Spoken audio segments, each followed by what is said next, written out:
서 변호사님, 이재명이가 일단 수사 리스크랄까 이것은 소나기는 좀 피한 모양새예요. 그러나 이 수사 리스크가 피했다 해서 이제 본격적으로 달라드는 것은 재판 리스크가 아닌가 하는 생각이 들어요. 우선 대장동 성남FC 이것만 하더라도 이제 10월 6일 그러니까 이번 주 6일 날 첫 재판이 시작됩니다. 원래는 9월 15일 날 하도록 되어 있는데 단식 들어가니까 이것도 지금 연기를 해서 계속 재판 지연 전략을 쓰고 있지 않습니까? 그런데 이것도 재판부에서는 주 2회는 해야 한다. 그런데 이재명 측은 무리다. 뭐 해갖고 주 1회로 하자. 뭐 이런 것 같아요. 선거법은 지금 2주에 한 번씩 하고 있지 않습니까? 그건 말도 안 되는 건데 이것도 이제 본격적으로 이 재판에 들어가면은 주 1회든 2회든 하고 나면은 선거법 보고 보면 어떤 주는 2번 할 수도 있고 3번 할 수도 있고 막 그러지 않습니까? 네. 이 선거법도 지금 다음 주 또 13일 날 재판이 있잖아요. 이것은 좀 빨리 끝날 수 있는 거 아닙니까? 1심은 적어도 4월 총선 전에는 나오는 거 아닙니까? 어떻습니까? 그러니까 지금 이게 원래는 이제 제일 많이 진행이 됐고 제일 빨리 나올 게 선거법이죠. 예. 이거는 이제 법에요. 법에 보면 이제 제목을 강행 규정이라고 써놨어요. 반드시 지켜라 그지. 그러니까요. 그리고 이 법의 조문에 보면 선거법은 이제 1심은 6개월, 예. 2심은 이제 3심은 3개월 내에 반드시 끝내야 된다. 저는 법조문 속에요. 예. 반드시란 말이 들어간 걸 제가 진짜 처음 봤어요. 우리 법에 그런 표현 안 씁니다. 법이란 게 원래 강행으로 하는 거니까 해야 한다. 당연히 뭐 해야 이렇게 되는 거지. 나올게요. 당연히 해야지. 예. 반드시 해야 된다. 한다고 반드시. 그럼 다른 거는 반드시 안 해야 됩니까? 예. 그 말이 안 되잖아. 이게 얼마나 답답하면 국회에서 법 만들 때 반드시 이게 1년 내에 끝내야 된다. 그걸 안 하니까 3년씩 하고 근데 4년 하니까 국회의원도 다 하고 근데 이 끝나잖아요. 판사들이 법을 안 지켜요. 그러니까 저는요. 그게 문제예요. 예를 들어 이게 옛날에 뭐 박근혜 대통령처럼 일주일에 4번 했죠. 예. 일주일에 4번 재판을 하다가 도저히 뭐 이제 선고하려는데 6개월 내가 선고하려는데 갑자기 뭐 법원에 불이 나버렸다. 법원에 불이 나가 건물이 전소되고 없어. 그러면 천막에 재판할 수는 없잖아. 예. 진짜 불강력, 천재지변 이럴 때 뭐 한 달 정도 늦출 수 있는 예. 이게 이런 조항입니다. 지 맘대로 그냥 2주에 한 번 했다가 나 이게 밥 안 먹는다고 뭐 단식 쇼하면 또 한 번 연기해주고 또 이게 뭐 쇼하면 연기해주고 이런 게 아니에요. 예. 아니 유동규 씨 불러가지고 뭐 쓸데없는 거 묻다가 4번이나 불렀잖아요. 유동규 씨 4번 나왔어요. 대개는 한 번으로 끝나는데 유동규는 4번. 쓸데없는 질문하니까. 예. 예. 그러다가 오전에는 뭐 한다고 안 나고 오후에 나가니까 이렇게 끌었잖아요. 근데 판사가 거기 노릇나고 있는 거예요. 그러니까. 이런 판사, 강규태 판사, 이런 판사가 문제예요. 강규태죠. 34부. 예. 이게 문제예요. 이게 징계해야 됩니다, 이 판사. 그러니까요. 아니 강행 아니 법을 어기면 징계, 이게 탄핵 사회예요. 예. 아니 탄핵이란 게 뭐예요? 법을 어기는 게 탄핵 사회 아닙니까? 사람이 한동훈이가 탄핵 사유가 없어요. 법 어긴 게 없잖아. 예. 근데 강규태는 법을 어겼잖아. 반드시 해라고 강행 규정돼 있는데 자기가 고의로 재판을 일주일에 뭐 2번 해야 될 걸 2주에 한 번 하고 연기해주고 해서 자기 어겼잖아. 이걸 탄핵해야 된다니까? 맞잖아. 법을 어긴 거 맞잖아요. 단식한다 해갖고 이것도 지금 한 20일 이상 또 연기해버렸고. 그러니까 근데 이재명 측의 전략은 예. 2가지죠. 첫째는 이제 총선 전에 결과 안 나오게 하자. 그다음에 2번째는 이제 그 80만 원 전략 또 바꿨더라고. 아, 80만 원? 이놈이 변호사 그 중에 한 명 만나봤더니 무죄는 이제 안 논다고 보는 거야. 백현동은. 100만 원 절대 안 백현동은 된다. 무죄가 놓을 수가 없잖아. 80만 원이나 90만 원으로 받아야 한다. 김문기 씨는 뭐 기억이니까 따지 보고. 네. 그다음에 백현동은 지금 이게 그 상당 의심 다 들어버리니. 흉악한 사람들이네. 이거 가지고 이게 업소하는 거지. 민주당 이거 가지고 우리 그 천막 당사 가면 되겠습니까? 이번에 이재명이 100만 원 가서 넣으면 434억을 토해내야 되니 예. 민주당 의원들 전원이 탄원서 내겠지. 판사님 이거가 우리 천막 당사로 가도 되겠습니까? 434억을 토해내니까. 그러니까 80만 원 받자. 유창훈이도 읍소 작전에서 깜빡 넘어갔다는 거 아닙니까? 그 전에 뭐 권순일 로비도 있었겠지만 거기서 이재명이가 판사님 손에 제 운명이 달렸습니다. 살려주십시오. 유창호에는 이제 제일 큰 거는 그 개딸들이 소총 협박 있잖아. 예. 지금 되게 쫄아 있어요. 경호원이 붙어 있거든. 경호원이. 그러니까 이제 개딸들이 소총으로 너 죽여버린다. 암살하니까 그게 제일 무서운 거고. 그다음에 저는 권순일이가 아마 많이 붙어 있을 거고. 그다음에 원래 좌파입니다. 원래 이재명 좌파예요. 그러니까 처음부터 모든 게 종합된 거죠. 아주 깨름칙하더라고요. 유창훈이 딱 되는 거 근데 보고. 강규태도 마찬가지죠. 예. 따라서 저는 지금 강규태도 선거법이 빨리 나와야 되는데 이 판사 마음인데. 근데 이제 지금은 분위기가 좀 바뀌어서 이번에 이균용 대법원장이 이제 어떻게 되느냐 이것도 따져봐야 되는데 지금 이게 이제 신속 재판 이야기가 워낙 많이 나오잖아. 예. 그러니까 아마 이제 잘하면 지금 김문기 씨 몰랐다는 건 끝났거든요. 예. 이제 그러니까 이제 그 백현동은 뭐 또 조사 끝나버리잖아. 북토부 협박. 이미 뭐 공무원들 다 정인하고 이게 재판 형사 재판에서 예. 끝났기 때문에 아마 잘하면 이게 연말 중에 잘하면 연말 중에 1심은 나오지 않겠나 이런 게 예측도 있어요. 예. 왜? 워낙 비난 여론이 크기 때문에 특히 대법원장이 바뀌면 저는 빨리 논다 봐요. 근데 그래서 대법원장이 이제 어떻게 되느냐? 그러니까 자기들에게 또 재판 걸려면 이균용이를 부결시켜. 그럼 수장이 없잖아. 그럼 이게 또 표류하는 거예요 대법원이. 지금 6일 날 대법원장의 인준투표가 있는데 여기서 지금 부결 분위기가 지금 민주당에서는 잡혀 있잖아요. 네. 여기도 또 비명이 어떻게 하느냐에 달려 있는 것 같아요. 지난번 그러니까. 체포 동의안처럼.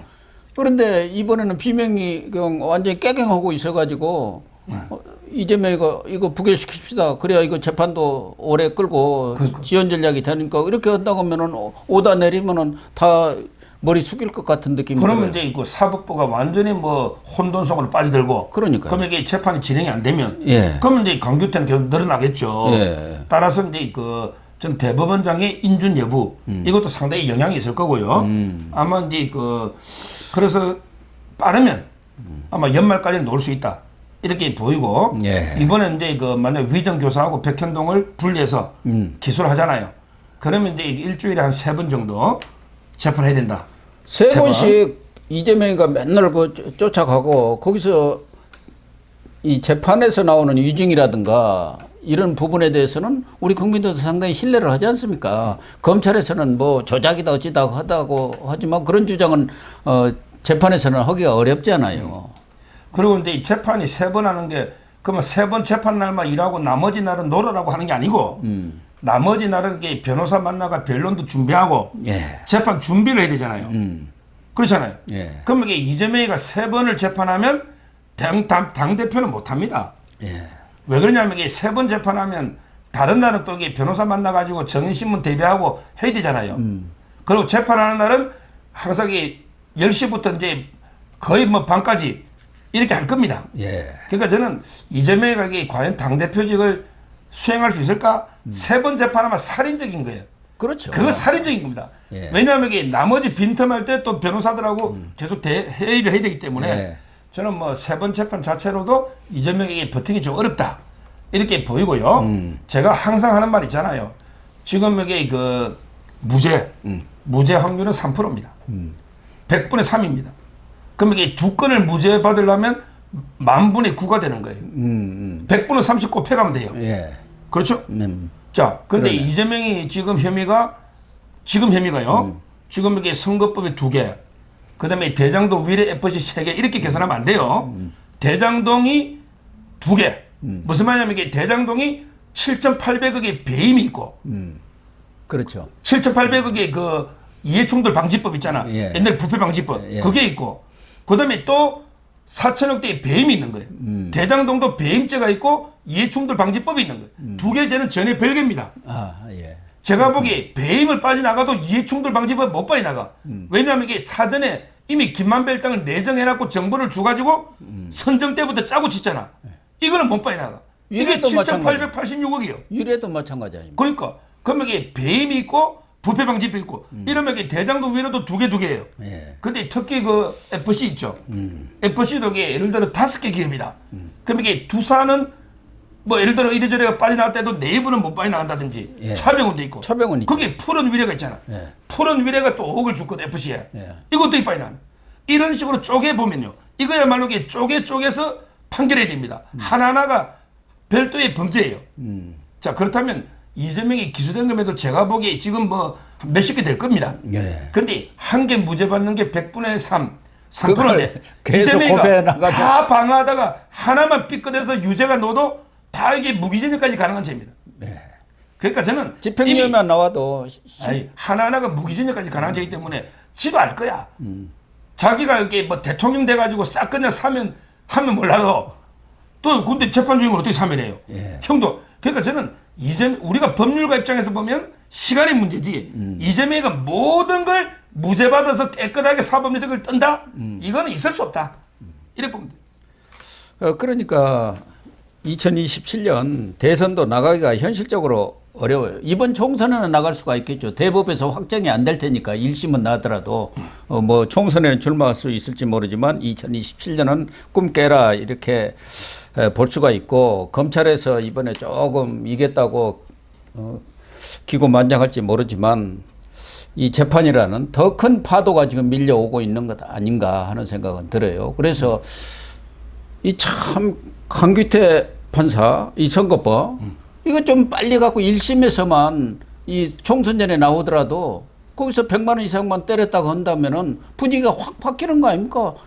아마 민주당도 상동사 이 사람은 끝났다. 지금 1심에서 나온 판결이 2심이나 대법에서 바뀔 가능성이 좀 적잖아요.